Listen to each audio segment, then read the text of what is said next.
Sir নমস্কার, আমার নাম রূপা রায়। আমি তেলিয়ামুড়া ডিএস মোটরে একজন কাস্টমার কেয়ার এক্সিকিউটিভ হিসেবে আমি কাজ করছি। স্যার আপনার নামটা কি আছে আমি কি জানতে পারিনি? আপনার নামটা, আপনার অ্যাড্রেস, এখন বর্তমানে হিরোর কোন মডেলটা চালাইতেছেন? ডেস্টিনি। কোন জাতে কিনছেন? কতদিন হয়েছে আনুমানিক? 5 মাস। আজকে কোন জায়গাতে আইছেন? Servicing centre. কিসের লেগে আইছিলেন? সার্ভিসিং।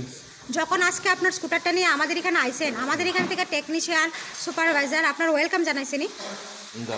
যে কাজটার জন্য আজকে আইছেন সেই কাজটা কমপ্লিট হয়েছেনি? যত টাকা জানাইছে এত টাকার মধ্যে হয়েছেনি? সময়ের মধ্যে কাজটা কমপ্লিট হয়েছেনি? বিলের কপিটা পাইছেননি? স্যার আজকে তো আপনি বুকিং রেখে আইছিলেন, আসার পরে আপনার একটা লাকি ড্র খেলানো হয়েছিল, ওই লাকি ড্রর মধ্যে আজকে আপনি কি পাইছেন? 40 টাকা। আমাদের এখানে আসার পরে আপনার একটা খাওয়ার একটা কুপন দিয়েছিল, পাইছেননি? আজকে আপনার স্কুটারের যে টেকনিশিয়ানের কাজ করছে ওই টেকনিশিয়ানের কাজটা যদি আপনার কাছে ভালো লাগে ওনার একটা নাম্বার দিতে লাগে। যদি ভালো লাগে 1 থেকে 10-এর মধ্যে আপনি আজকে টেকনিশিয়ানের জন্য কত নাম্বার দিবেন? 10, 9 কত দিবেন? 2 নম্বরে। আজকে আপনার যে স্কুটিটা আনছেন আমাদের এখানে কাজ করাইছেন, কীরকম লাগছে? ভালো লাগে।